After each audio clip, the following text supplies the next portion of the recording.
순노르 TV.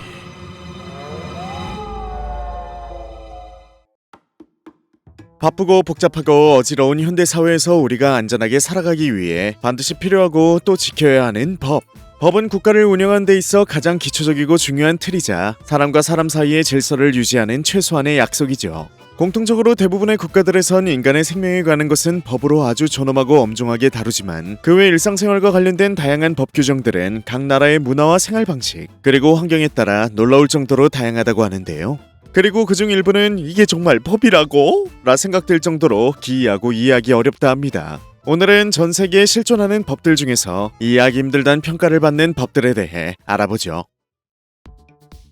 5위 니폰 비만금지법. 현대인들의 가장 큰 고민거리 중 하나인 다이어트. 그 어떤 시대보다 보여지는 것과 자신의 건강 상태에 민감한 현대인들은 언제나 살이 쪘는지 안 쪘는지 거울 앞에 서서 자신을 평가하곤 하는데요.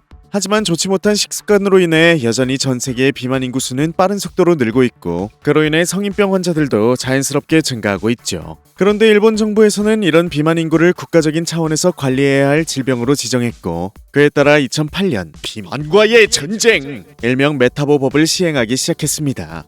메타보는 메타볼릭 신드롬, 대사증후군을 일본식으로 줄여서 부른 말인데 대사증후군은 성인병 위험 요인이 한 사람에게 동시에 나타나는 상태를 말하는데요. 그러니까 한 사람에게서 복부비만, 고혈당, 고혈압, 고지혈증 같은 질환이 여러 개 있는 상태인 것이죠. 메타보법은 40세에서 74세에 해당하는 일본 국민을 대상으로 한 법으로 매년 1회 정기건강검진을 진행하는데 이때 허리둘레가 남성 85cm 이상, 여성 90cm 이상이 초과되면 그 인원은 선별 대상으로 지정된다 합니다. 그리고 이후 피검사를 진행하는데 여기에서 아까 말한 대사증후군 소견이 발견되면 메타보에 속하게 되는 것이죠. 그렇다고 해서 이 법이 자넨 뚱뚱하기 때문에 사형이에요.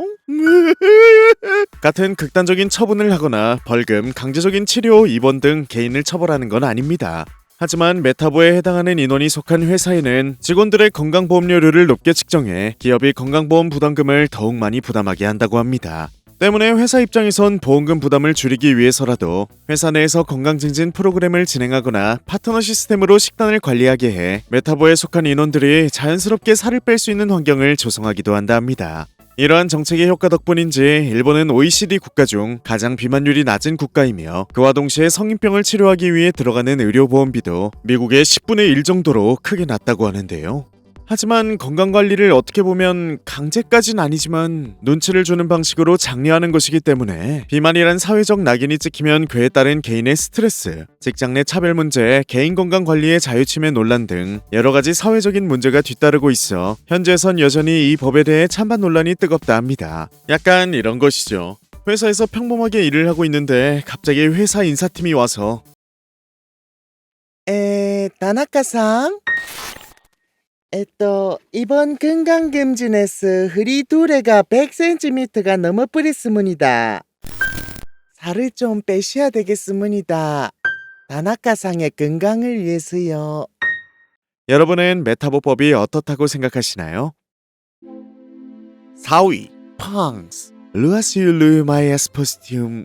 사랑하는 사람과 결실을 맺고 새로운 이야기의 시작을 알리는 결혼과 결혼식. 그런데 비극적이게도 갑작스럽게 상대방이 사망해 이루어지지 못하고 한 명만 남게 되는 경우가 안타깝지만 종종 있죠. 그런데 프랑스에서는 이런 경우에도 이미 사망한 상대방과 결혼을 할 수 있는 법이 있다고 하는데요. 그것은 바로 프랑스 민법 제171조 사후결혼 제도입니다. 결혼을 약속한 사람 중 한 명이 전쟁, 테러, 해외 파병 중 사망, 자연재해 등 예기치 못하게 갑작스럽게 떠났을 경우 남은 한 명이 약속한 결혼을 할 수 있는 제도이죠. 하지만 사후결혼 제도는 일반적인 결혼식과 달리 엄청나게 엄격한 심사가 필요하다고 하는데요. 우선 신청을 하면 검찰이 실제로 이 두 사람이 약혼한 사이였는지, 결혼식장은 잡았었는지, 청첩장은 만들었었는지 등을 따지고 양가 부모와 지인들에게 증언까지 확보한 뒤 행정심사가 시작된다 합니다. 그리고 그게 끝이 아니라 이 건은 대통령에게까지 올라가는데 대통령이 최종 승인을 했을 경우에만 사후 결혼이 허락된다 하는데요. 그리고 이 제도는 두 사람이 사랑하는 사이였고 결혼을 인정한다는 상징적 의미에 가깝기 때문에 재산적인 부분에서 일반적인 부부들과 같은 권리를 가지진 못한다고 합니다. 혹시나 상대방 가문의 재산 상속이나 분할을 노리기 위해 제도를 악용하는 쌍놈들이 있을 수 있으니 말이죠. 여담으로 이 법은 1959년 말파스에 된 붕괴 사고 당시 결혼을 앞두고 임신까지 하고 있던 아내가 사망하자 혼자 남겨진 남편이 국가에 결혼을 인정해달라 요청했고, 이 사연이 널리 알려지자 당시 대통령이 이를 승인하면서 사후 결혼 제도가 생겼다 하네요.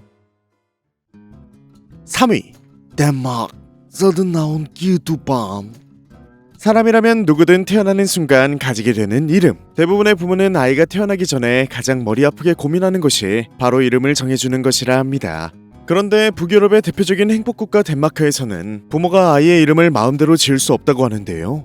이유는 간단 명료한데, 아이가 자라나면서 이름 때문에 놀림을 받거나 불이익을 당해선 안 된다는 것과, 만약 이름이 김삐삐 존나 빛나라 요로롱이면 이름만 듣고 얘가 여자인지 남자인지 하는 혼란을 방지하기 위함도 있기 때문이라 합니다. 때문에 부모는 국가에서 지정한 이름 내에서만 아이 이름을 지어야 하고, 그 외 특이한 이름이 아예 금지가 된 건 아니지만 왜 그렇게 지어야 하는지 소명을 해야 하는 등 까다로운 심사를 받아야 하며, 그마저도 대부분은 거절된다 하는데요. 그럼에도 불구하고 여전히 거절되는 사유 중 가장 많은 경우는 이름이 특정 브랜드의 이름과 같거나 유사한 경우, 역사적 독재자나 전쟁 범죄자의 이름과 같은 경우, 동물의 이름과 같거나 비슷한 경우, 그 외엔 욕설이나 발음이 기괴하거나 그로테스크한 경우가 제일 많다고 하네요.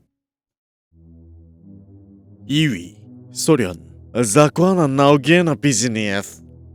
지금은 역사 속으로 사라진 소련에는 솔로들에게만 적용되던 아주 끔찍한 법이 하나 있었는데요. 그것은 바로 무자녀 세금법으로, 말 그대로 자녀가 없다면 세금을 내는 법이었죠. 자세한 내용은 이렇습니다. 자녀가 없는 20세에서 50세 남성과 20세에서 45세 결혼을 했지만 아이가 없는 기혼 여성은 매달 월급 수입 중 6%를 세금 형식으로 국가에 더 내는 것이었는데요. 이 법이 시행된 것은 1941년이었는데 이때 당시 세계 2차 세계대전으로 젊은 인구수 수천만 명이 줄어들자 당시 독재자였던 스탈린이 출산율을 높이기 위해 고안한 것이었습니다. 이 법은 특히나 남성에게 더 혹독했는데, 여성은 기혼 상태에서 아이가 없을 경우에만 냈지만 남성은 미혼 상태더라도 아이가 없으면 세금을 내야 했는데요. 이는 결혼을 하고 아이를 국가에 바칠래 아니면 세금을 더 많이 낼래였기 때문에 선택지가 거의 없는 수준이었죠. 또한 아이가 없는 사람을 불구 취급하거나 사회에 기여하지 않는 이기적인 변종과 같이 부르며 눈치를 주는 분위기가 형성되기도 했다 합니다. 그런데 문제는 의학적으로 불임 판정을 받은 사람들에게조차도 세금을 부과했다는 것입니다. 아이를 국가에 제공하지 못한다면 돈으로라도 국가에 이바지하라는 것이었죠. 또한 전쟁이나 사고로 자녀를 잃는다 해도 실질적으로 자녀가 없는 상태이기 때문에 세금을 내야 했다고 하는데요. 이런 경우들은 세금을 피하기 위해 급하게 다른 가정의 아이를 입양하는 사례도 적지 않았다 합니다. 놀라울 정도로 파격적인 이 악법은 1992년 소련이 붕괴되기 직전까지 유지되었다 하는데요. 그런데 더 놀라운 것은 이 폐지된 법이 최근 2025년 러시아에서 또다시 논의되었다는 점입니다. 그 이유는 현재의 러시아가 과거의 소련과 비슷한 상황이기 때문입니다. 1위 중국 반잔 씨파. 말만 들어도 어이가 없는 중국의 환생금지법은 놀랍게도 지금까지 유지되고 있는 기이한 법인데요. 2007년 중국 정부 산하 국가종교사무국에서 공표한 이 법은 다행히도 일반인에게 적용되는 것은 아니라 합니다. 이 법에 적용되는 대상은 티베트 불교로, 티베트 불교에서는 달라이 라마라 불리는 절대적인 지도자가 있는데, 이 달라이 라마는 한때 티베트 전체를 다스렸을 정도로 압도적인 권력을 가진 존재라고 합니다. 이러한 달라이 라마는 깨달은 자로서 사람들을 돕기 위해 계속 다시 태어난다 라는 윤회의 전설이 있는데, 현 세대 달라이 라마가 죽으면 달라이 라마는 다시 아이의 모습으로 환생해 가르침을 이어간다는 것이죠. 그런데 1950년대 중국이 원래 자신들의 땅이었다며 티베트를 침공하게 되면서 직접 정치와 종교, 문화와 심지어 언어에까지 개입하기 시작했는데, 이때 달라이 라마를 중심으로 티베트인들의 저항이 아주 거셌다고 합니다. 때문에 중국은 차기 달라이 라마가 중국의 우호적인 인물이 되어야 티베트의 주권을 확실하게 가져올 수 있다는 생각을 했고, 이에 중국 정부의 승인을 받아야 달라이 라마가 될 수 있고 인정한다는 내용의 법을 제정하기에 이른 것이죠. 현재까지도 티베트 국민들은 이에 거세게 저항하며 중국의 침략과 침해를 국제사회에 고발하며 도움을 요청하고 있는 상황인데요. 또한 현재의 달라이 라마는 1936년생으로 2026년 기준 90세인데 현재는 중국의 견제를 피하기 위해 1959년부터 인도로 망명해 멀리서 티베트 국민들의 정신적 지주 역할을 하고 있다 합니다. 달라이 라마의 윤회 전설은 17세기부터 이어져 온 유서 깊은 전통이라 하는데, 환생을 승인을 해야 하는 법까지 만들어 이것을 끊어내려 하다니 참으로 기괴하지 않을 수가 없습니다.